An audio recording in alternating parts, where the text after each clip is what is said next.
And now, a thought from man. Today's subject, The Lion Guard Return of the Roar. You know, I really can't get into The Lion Guard. I mean, this is definitely a show more for little kids, not full-on preschoolers, but definitely more younger audience. Huh? It's not downright horrible, but it's definitely just not something for fans of the original Lion King movie. The humor's meh, it doesn't get a big laugh from me. The authentic feel of it is kind of gone. Like, the songs they have don't really feel African, you know? It's a good day to have some fun, to run and play. The sun's so hot it melts my worries all away.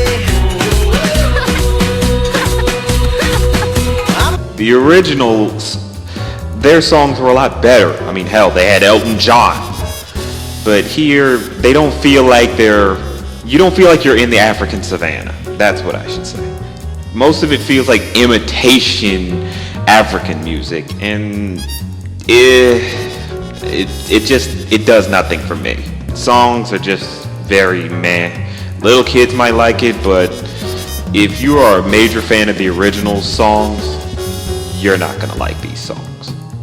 This one sort of ignores canon by basically ignoring the second Lion King movie. Now, yeah, that's not a very good movie, I'll admit. It's not downright terrible, but it's not very good. I mean, you introduced other lions and made it seem like they were part of the original movie, even though they were never there in the first place. So, yeah, you already can see a problem there. But here, they decide to basically ignore the second movie and decide we're gonna give Kiara a brother, and he was never in the second movie at all, so you see a problem there. Like, why are you deciding now she just gets a brother? I mean, you're just gonna ignore the second movie? What the hell? And the thing is, she's about at least like a year or two younger than her, so it takes place mainly like when Kiara's a kid. And that still makes no sense because The Lion King 2 also took place when she was a kid and also into when she was a grown adult. So, yeah, it doesn't hold up. Like, where does Kion come from?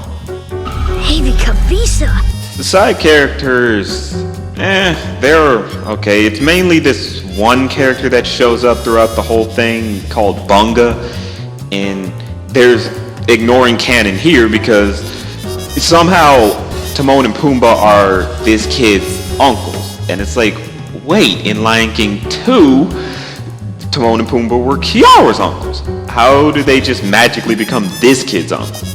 Like, where's this coming from? Say what? The character Bunga's fine. He's a honey badger who's, very enthusiastic.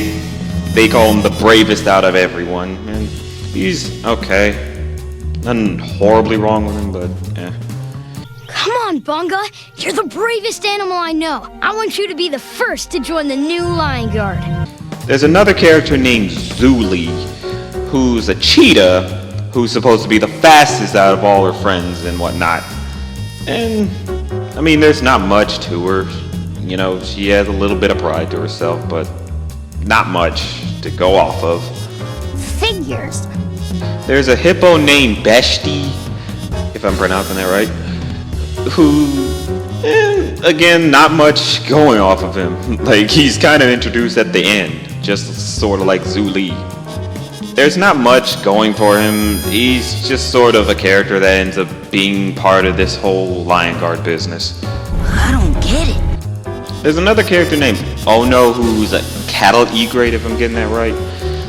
He's supposed to be the one with the major keen sense. He's a bird, so he should be able to get an overhead view and scope out the area and whatnot. There's not much going off of him. They really don't explore a lot of these characters. It's mainly just Kion and Bunga that get the most screen time. I guess. The whole business with the Lion Guard thing it's okay, but how they go about explaining the origins is still kind of dumb. When your grandfather Mufasa was about your age, his younger brother Scar was the leader of the Lion Guard. Scar also had the gift of the roar. The roar made Scar feel powerful. But that power went to Scar's head. He began to think that he should be king instead of his older brother Mufasa. So Scar ordered the Lion Guard to help him take down Mufasa. When the guard refused, Scar was furious. And then, Scar used the roar to destroy the Lion Guard. What Scar didn't realize was that by using the roar for evil, he would lose the power of the roar completely. They mainly go about talking about it as like it's supposed to be part of the original canon, but the thing is, you could omit it from the canon and it wouldn't hurt it in any way, shape, or form. Hell, it doesn't even help it. They say Scar was the original leader of the Lion Guard, but the power went to his head and now he decided he needs to be king. And it's like, why not leave it at Scar was just very jealous of his brother? Like, that's perfectly fine. We could easily live with that. There's no reason to have to put a bigger motivation to Scar wanting to become king. There really was no reason for that. It doesn't help this story at all. Kabisa. One thing it does a little better than The Lion King 2 is it uses hyenas instead of just random lions that were just never there in the first place. They're new hyenas, so it could feel a little weird. They decided not to use the original hyenas from the first one, you know, Shinzi, Banzi, and Ed. So it's, I mean, if you were that attached to those characters, you're probably not gonna like the new guys.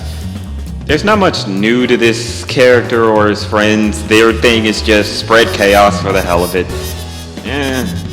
Janja and his clan will keep going until the whole herd is dead. They try to have their own catchphrases with this Zukazama. It's mainly said by the character Bunga. It gets grating.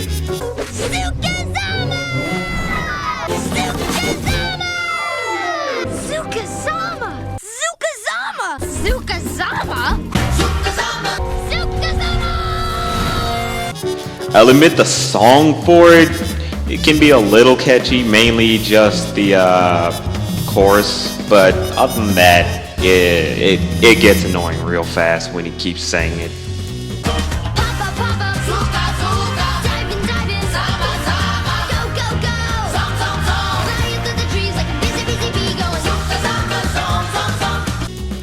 Another problem is they keep mentioning the Circle of Life.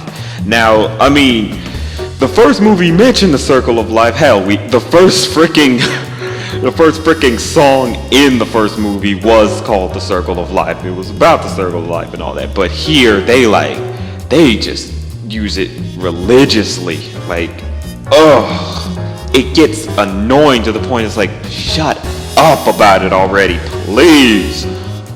It just becomes a little grating. The Circle of Life. The Circle of Life. Circle of Life? The Circle of Life?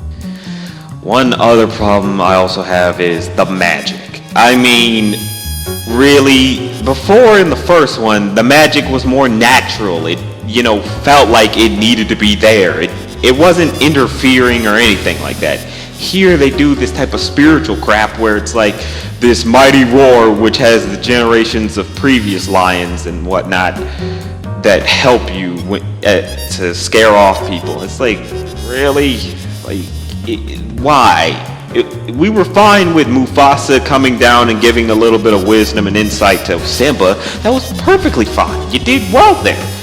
But here it's like, oh my god, you're basically giving the kid superpowers of some sort. I mean, not big time superpowers, but superpowers of some sort. No! Let him...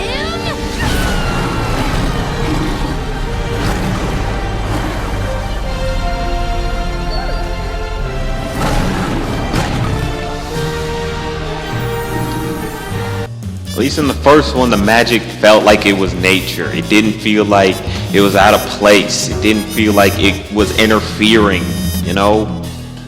Other parts of the humor can be stupid. Sometimes they'll go a little dumb with fart jokes. Hell, a fart ends up saving the day.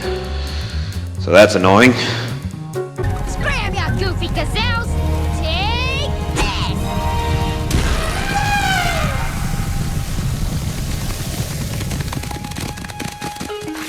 All in all, this is a series that's okay, but it's definitely not meant for people like me. People who grew up on the original Lion King, who love the original Lion King. It is not for us in any way, shape, or form. It is meant for very little kids.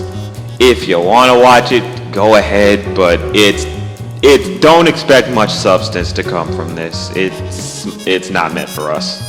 Hell, it's gonna be on Disney Junior of all things. They just put it on Disney Channel just to preview it the one time, hoping to get original fans to watch. But yeah, you're not gonna get any original fans here. It's meant for the younger audience. But that's just a thought.